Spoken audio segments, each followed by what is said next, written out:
Hi there, Year 9, it's Miss Simpson here, and I'm here to talk to you about your option choices and the option of taking GCSE French or Spanish. So I want to just start by thinking a little bit about why you should take French or Spanish. What skills can it give you? What opportunities can it give you? So why should you study French or Spanish at GCSE? Having the knowledge of another language gives you the ability to connect with other people from different places, which is a real positive, especially when you live in London, which is such a cosmopolitan place. It advances your career. A lot of top universities require that you have a GCSE in a language, no matter what you want to go and study. So it helps you go to bigger, better places. It helps you improve your memory, your problem solving skills. It enhances your concentration and your ability to multitask, all of which are really important skills. It improves your listening skills, and listening skills are really important, not only in the foreign language, but also in your own language. It allows you to explore other cultures. Not only do we just learn about the language, we also learn about the different cultures of Spain, South America, and France, and the Francophone world. It allows you to see the world. When you're older, you will be able to go off and travel by yourself, see different places, and having the knowledge of another language will really help you to do this. It helps you to improve your first language. So the knowledge of a second language and all of the grammar and syntax that goes behind that can really help you improve your first language, whether it be English or another language that you speak at home. Speaking another language helps you boost your confidence, which is really important. It enhances your written and your spoken communication skills. And also it's a little bit different. It's a little bit of a different GCSE compared to a lot of the other GCSEs that we offer at Art Putney Academy.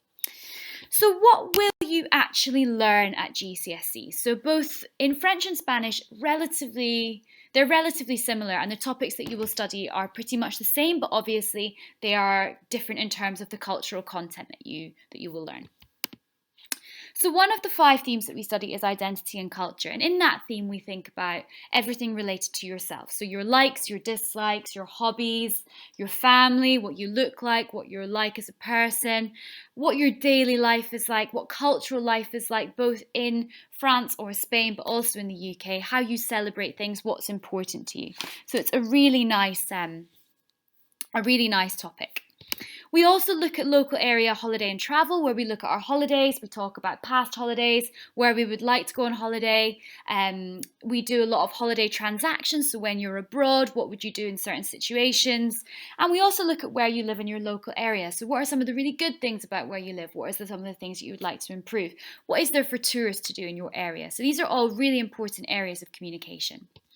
We look at school, so you'll be able to describe your school, the subjects that you study, the teachers that you have, the facilities of your school, the extracurricular, and you'll be able to compare it to what school is like in France or in Spain. And be able to give a bit of a judgment of what you think is better. Do you think the education system is better in the UK, or do you think it's better in the country of your chosen language? We look at future aspirations, study and work. So here we look at the use of languages beyond the classroom. So we think again about some of the advantages of learning languages. We look at what you'd like to achieve in the future, whether you'd like to take a gap year.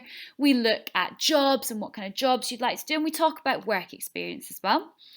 And then our final topic is the international and global dimension. And this is a really interesting topic where we actually talk about really quite serious things. But by this stage, you are able to do that in French or in Spanish, which is really cool. So we talk about bringing the world together. We talk about environmental problems, social problems, how we can solve these problems. We talk about the Olympics, big music festivals, big sporting events, and how they unite communities. And we talk about how we will target and combat global warming, which is a really interesting topic in itself. Quite a lot of this will look familiar to you, so certainly topics 1, 2 and 3, you've already started your GCSE.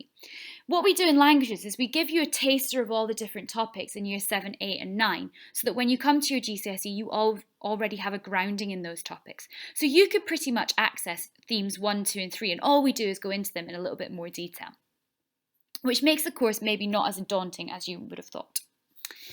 You'll also potentially like to know about the exams that you will sit. So if you choose to do a GCSE language, you will sit 4 exams, and each exam will be worth 25%. You will sit an exam in listening, you will sit one in reading, in speaking, and in writing. So 4 separate exams, 4 separate skills, and all of them are equal weighting. So if you find that you're actually much better at speaking and writing, you can really boost your grade by absolutely putting all your effort into those exams, and then you can sort of choose which skill you think you're better at and really focus on that. Your speaking exam will be with your teacher, and this will happen in the spring of year 11. So you will, in that exam, you'll speak to your teacher for between 6 to 12 minutes. It depends on which exam board you're doing. There is a foundation exam where the maximum you can achieve is a 5, and there's a higher exam where you can achieve all the way up to a 9. Obviously, the foundation exam is a little bit easier, so we will decide when you choose to do GCSE which one we think best suits you, and we don't need to choose that until sort of the end of year 10. Beginning of year 11. All of the other 3 exams that you'll sit will take place in May and June, or May and June time of year 11. And in your reading exam, you will have a translation into English, and in your writing exam, you'll have a translation into Spanish. These exams are very similar to the tests that you will have done in year 7, 8, and 9. They're just on a slightly more difficult level, but the skills are very much the same. So what really do you need to master? So you need to master your tenses. So your verbs and your tenses are incredibly important. You need to be able to speak in the past tense, the present tense, the future tense, and the conditional tense. You need to know your vocabulary on all 5 themes. So that means lots and lots of time on Memrise, on Quizlet, trying to gain all of that vocabulary that you need.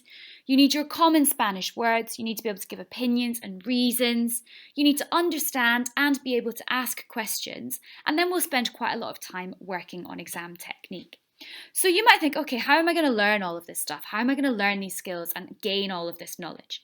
In MFL, we do a lot of practice. We practice. So you'll be practicing vocabulary, and you can apply a lot of the vocabulary and the grammar to every single topic. So things can come back round time and time and again for you to practice.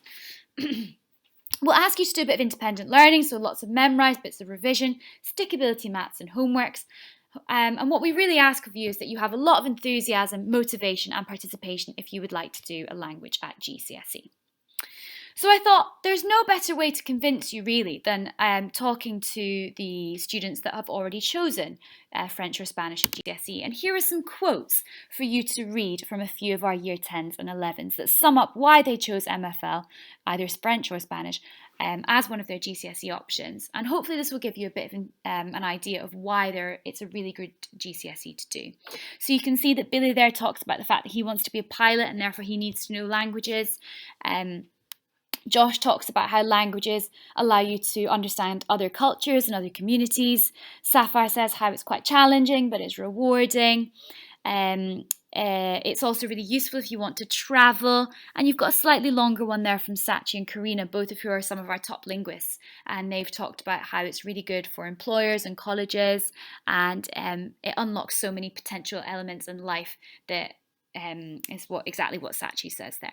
So I hope this gives you a bit of inspiration, and I really look forward to welcoming you to do your GCSE in the MFL department. If you have any questions, just send me an email, l.simpson@Art Putney Academy, any questions about French or Spanish, or speak to your teacher and hopefully they can answer some questions for you.